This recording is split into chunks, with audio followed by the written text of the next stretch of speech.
వేళకి కరెక్ట్గా 2025 సంవత్సరం 4వ తారీఖు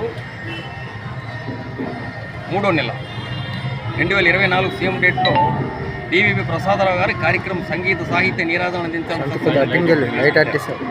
అప్పట్లో 3 నెలల కార్యక్రమాలు సాగుతా ఏంటి అనుకున్నాను వెళ్ళిపోయిన తర్వాత. కానీ మన డిప్యూటీ కమిషనర్ పైడితల్లమ్మ వారి ఇన్ఛార్జ్గా ఉంటుంది. డిప్యూటీ కమిషనర్ కార్యనిర్వహణ మానసస్సులో ఉంటూ ఇక్కడ పైడితల్లమ్మ వారి దేవస్థానం ఇన్ఛార్జిగా పదవి బాధ్యతలు తీసుకున్నారు.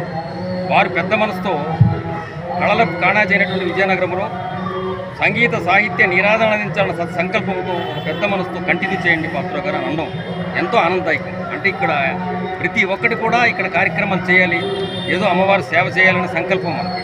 ఇందులో వచ్చిన కార్యక్రమాలు ఎవరు ఏ కళాకారులు ఏ విధంగా ఏ కళారూపాలు ఇక్కడ ఇవ్వాలనుకున్నా, అమ్మవారి సన్నిధిలోనే ఇవ్వాలనుకున్నా అమ్మవారి తాలూకా ఆశీస్సులతోనే చేస్తున్నారు. ఒక రూపాయి కూడా ఆశించకుండా.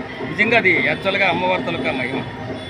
అది ప్రతి ఒక్కరికి కూడా అది ఎంకరేజ్మెంట్. అమ్మవారి దగ్గర ఏదో చేద్దాం, సంకల్పం చేద్దాం, ఇంకా ఉన్నతమైన స్థాయిలో ఉంటాం అనే అభిప్రాయంతో కళాకారులు ఉత్తరాంధ్రలో ఉండే కళాకారులు అందరూ ఇక్కడ వచ్చి ఏటి కూడా ఆశించుకున్న కార్యక్రమాలు చేయడం ఎంతో ఆనందదాయకంగా ఉంది. ఇప్పటికి మొదటి సంవత్సరం పూర్తయింది, 2వ సంవత్సరం ప్రారంభమవుతుంది. మొట్టమొదటిసారిగా ఈ కార్యక్రమం ప్రారంభించినప్పుడు మన స్వప్న హైందవ్ మేడం గారు, అలాగే మానాపురడ సాహితీ గారు ఈ ఫస్ట్ ప్రదర్శన ఇక్కడే ఇదే టైంలో వాళ్ళ ప్రదర్శన వాళ్ళ కార్యక్రమాలు చాలా అద్భుతంగా చేశారు. వాళ్ళ తాలూకా కార్యక్రమం ఇప్పుడు కూడా ఎన్నో కార్యక్రమాలు చేయడానికి ఇది నాంది పలికింది దేవస్థానం. అలాగే మన ధవళ సర్వేశ్వరరావు గారు కూడా ఒక మంచి కార్యక్రమం ఇక్కడ అందించారు స్టార్టింగ్లో. వీళ్ళంతా ఉండబట్టి ఈ కార్యక్రమం నడుస్తుంది. ఇంకా గడవాలని, ఇంకా నడవాలని, అమ్మవారి ఆశీస్సులు అందరం పొందాలని, మనమంతా బాగుండాలని కోరుకుంటున్నాం.